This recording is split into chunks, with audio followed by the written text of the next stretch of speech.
Hello there guys, welcome back to Younes Talks Football. Welcome back to a brand new video. I hope all of you are doing well today as we get into the latest. What has been going on? Well, it's going to be a long video today. It's going to be pretty straightforward.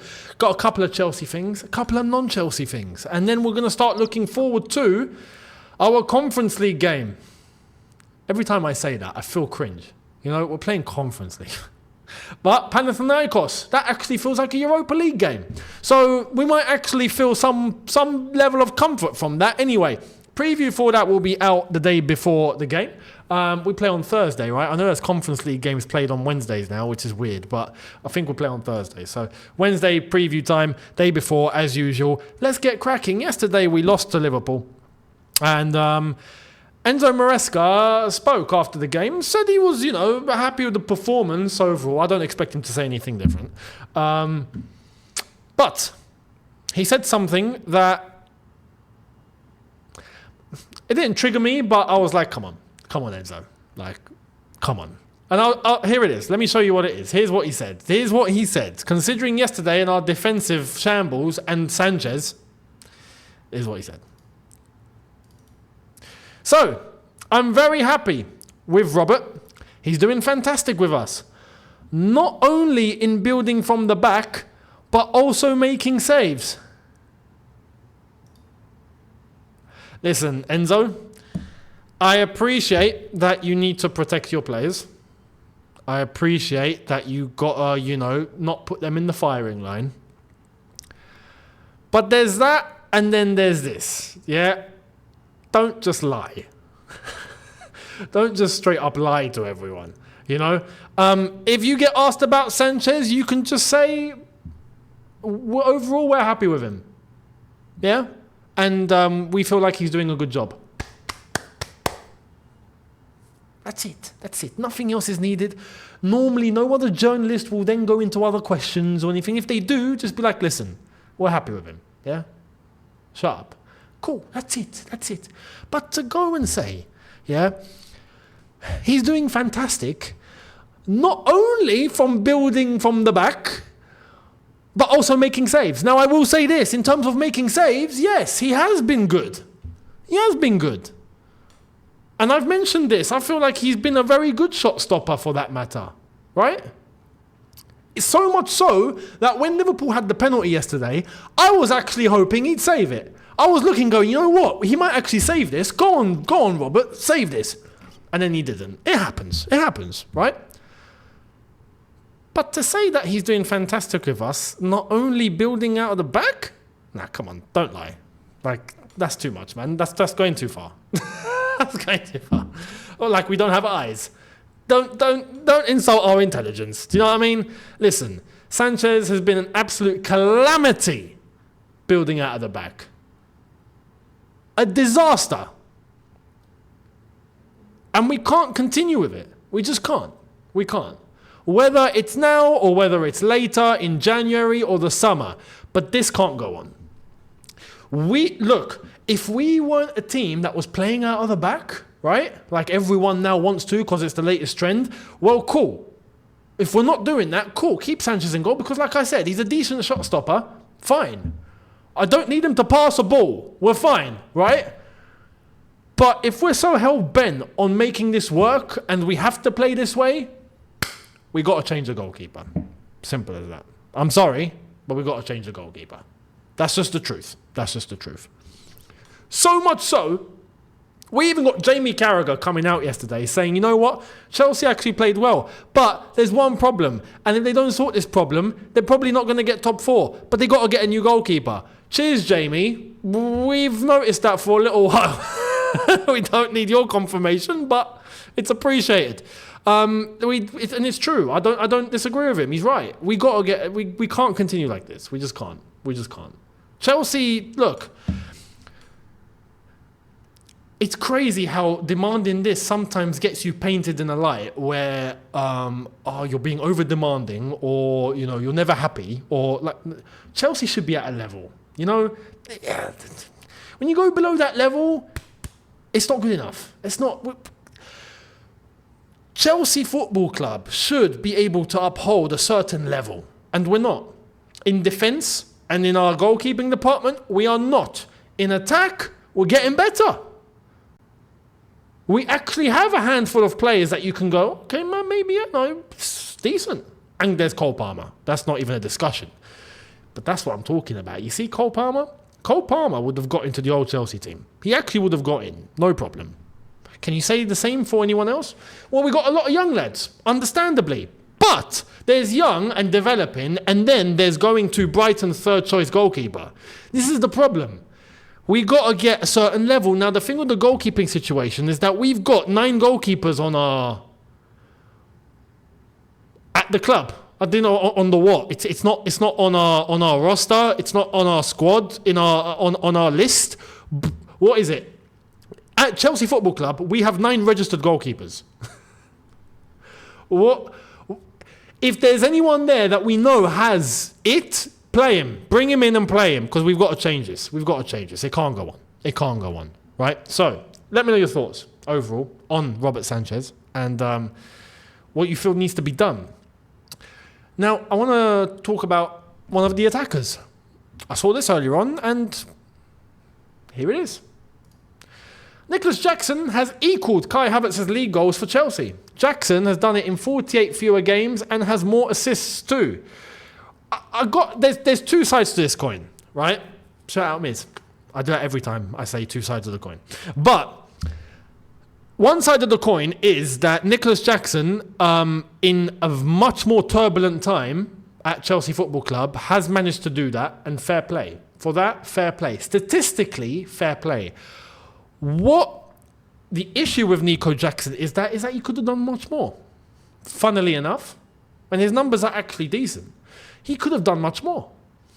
He's recognised that previously. Now, I ain't got a problem with his ambition. I've got a problem with the way he carries himself. Yeah, I feel like he's got he's got a lack of emotional control. That is a given. And yesterday was another example. He gets yellow card for opening his mouth, like over the Colwell penalty decision. He goes straight up to the referee and boom, he says something and he's booked. Why are you opening your mouth? Why? You don't need to. It's like when he was picking fights with Fofana. There's no need. So he needs to improve on that. I can understand he's young, maybe he's a bit naive. So the one side of that coin is that these numbers are actually respectable. Fair play, right? And I hope he performs better this season. And so far, he's on track to doing so. So he's got to keep it up. Fantastic. The other side is that we got to be honest here. Kai Havertz was never meant to be playing up front. When we started to stick him up front, it was trying to find a solution to our striker problem that we had since what? Since Costa had left the club. We hadn't had a proper striker come in and do the job. We tried how many? Morata, Higuain, to name a few. From Diego Costa onwards.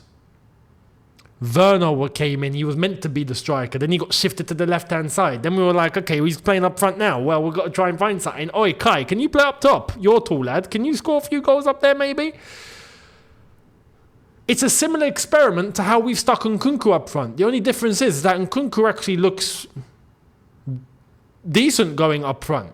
Havertz was very hit and miss. So to use him as a comparison with Nico Jackson, I don't think Havertz was meant to be playing in that role anyway. Havertz was expected to thrive in a similar position to where Cole Palmer is right now. That's what we expected from Kai Havertz. This is why when I look at Cole Palmer, right, and people want to say, he replaced Mount. He didn't replace Mount. He replaced Havertz for me. For me, that was a Havertz replacement. And it's worked brilliantly, because Cole Palmer's been brilliant, right? Out of this world. But to compare Nico with Kai Havertz, I feel like is a bit... That's not fair. You want to compare, realistically, you should compare Nico Jackson with Timo Werner, but I don't think that's even a comparison at this point. And we won the Champions League with that team. It's crazy. Big up Tommy T. Big up Thomas Tuchel. He found the blend, he found those players, and he knew how to get them to work together, man. He just did. So, anyway... Nico Jackson, I hope he keeps his head cool and he's able to progress. Fingers crossed. Now, let's move to a very nice, pleasant piece of news, which is this. So Neymar commented on Estêvão Willian breaking his record, and he put this on Instagram, shouting out Estêvão Willian, and fantastic. Overall, I think the record, Estevao was responded, by the way, saying always with joy. But the record, if I'm not mistaken, I think is the highest amount of assists by that point in the Brazilian league, I think it is. It used to be held by Neymar, now it's held by Estevão Willian. It's a good sign. So, no, honestly, so far, Estevão Willian is looking like a fantastic player. In Brazil, he is lighting it up, right? So, again, that's a fantastic piece of scouting. Can he translate that to Chelsea in the Premier League? We will wait and see. I hope he can, because it's not the same. And there are players, there are Brazilians that can come and absolutely light it up in England, and there are some that can't. There are some that can hit that level, and then there are some that just don't. You never know. So, we'll see. If you remember, for example, Robinho looked unreal, right? And in England, when he started off at Man City, he was good. He was pretty good. But it kind of stagnated. It's not for everyone. Each to their own. But Estevão Willian, being as young as he is, I'm hoping he can be moulded. I'm hoping he can be well coached. And I'm hoping he can be shown the ropes. And then he can go from there, and hopefully he will kill it at Chelsea. Because I feel like everyone's already expecting that right-hand side is going to have his name on it when he arrives. So let's wait and see. Listen, when Estevão Willian show up, Kendry Paya shows up, we've got a big problem and a big conversation to have. Because at that point, we would have Sancho, Mudryk, Madueke, Felix. Palmer's in the middle of that. Estevão, Kendry Payas. Have I missed anyone? I feel like I'm missing someone here. You get the gist. We've got somewhere between 7 to 9 players that can play those roles. It's too much. Players are going to have to be shipped. There's just no other way, right? So we'll get to that when the time comes, and we'll see what happens. Now, big news happening elsewhere. Got 3 other things to mention. Check this out. Bayer Leverkusen are preparing for Xabi Alonso's departure next summer. Alonso is a candidate at Real Madrid and Man City, with Man City showing concrete interest and preparing for the possibility that Pep Guardiola leaves next summer, as per The Athletic. Liverpool out of the race at this point, as they were very happy with Arne Slot. The contract of the 42-year-old runs until 2026. However, Leverkusen are already looking for a successor, with Sebastian Hoeneß and Sandro Wagner being considered. It's pretty evident. And now I think it basically suggests, hang on, who's it going to be? Is it going to be Real Madrid or is it going to be Man City? Bloody hell. It's a tough one, because Carlo could easily leave next season, but so could Pep. We've got the whole 115 to figure out very soon, haven't we? That clock's ticking. There's not long left, actually. We're approaching November. Guess what? December, end of year. We'll know what's happening then. So, we'll see. But Xabi Alonso looking like he's definitely leaving Bayer Leverkusen. He wanted to stay loyal and play the Champions League with him. He is in the midst of that. We'll see how far they can go, both in the Bundesliga and in the Champions League. And then we'll see who he chooses, Man City or Real Madrid. What a choice he's got. I've got a feeling it's City. It could be Real Madrid. Carlo could just call it a day and it'll be done. That's it. I'm leaving. I'm done. My career ends here. He very well could. He could go and coach in Italy or something. I don't know. Carlo Ancelotti will probably end his career that way. So that could happen. But I can also see Pep calling it a day. I really can. And I think that's going to happen before Carlo leaves Real Madrid. I don't know why. But that's why I say I expect Xabi Alonso at City. Anyway, we'll see what happens. What do you expect? Let me know down below in the comments. Much appreciated. Now, Juventus had a howler today. Juventus had an absolute howler. Not quite Sanchez howler, but a big howler. Here it is. They announced on their official Twitter Welcome to Juventus, Arda Güler. The rising star of football is now part of the Juventus family. Ready to make history together on this new journey? Welcome, Arda. Forza Juve. Yeah. Well, the Juventus account announcing Arda Güler to join the club was hacked. There's nothing at all into this. Juventus had their account hacked. And whoever done that, I don't advocate for it, but whoever actually pulled that off, fair play. Fair play. That's it's not easy. And they've pulled off quite an announcement there, to be honest. Who wouldn't have believed it? But then you'd think it's not the transfer window. How's that going on? I don't know. Would he be allowed to leave on loan? Or I don't know. But insane. Anyway, it's a hack. It's not true. To end,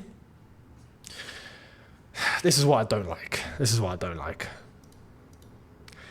Exclusive. La Liga could hold first ever domestic game on US soil as early as this December, with Barcelona's clash with Atletico Madrid lined up to take place at Miami's Hard Rock Stadium. There we go. It's beginning. It's beginning. It's starting.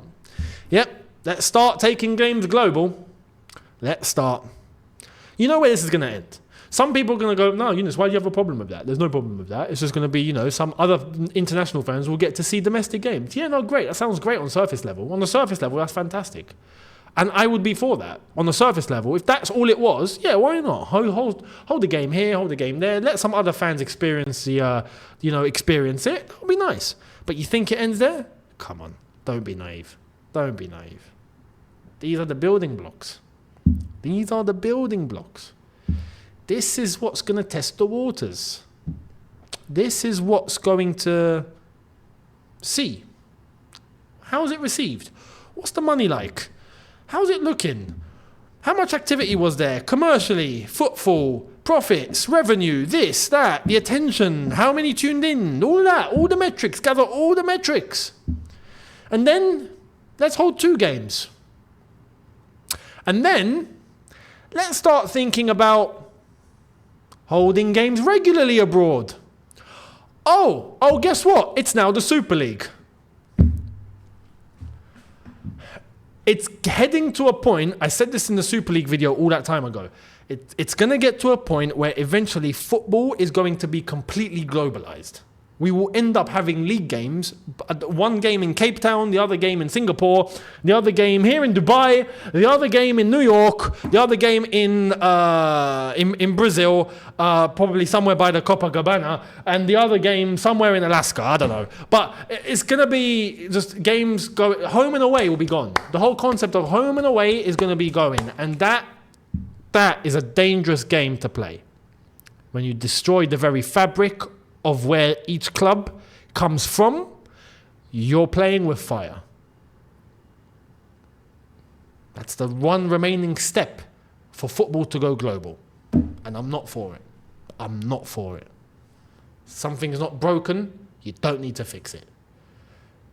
I think eventually, maybe not now, maybe not in 5 years, maybe in 10 years, maybe in 20 years, eventually I think we'll be holding leagues, home and away games that won't even be home and away.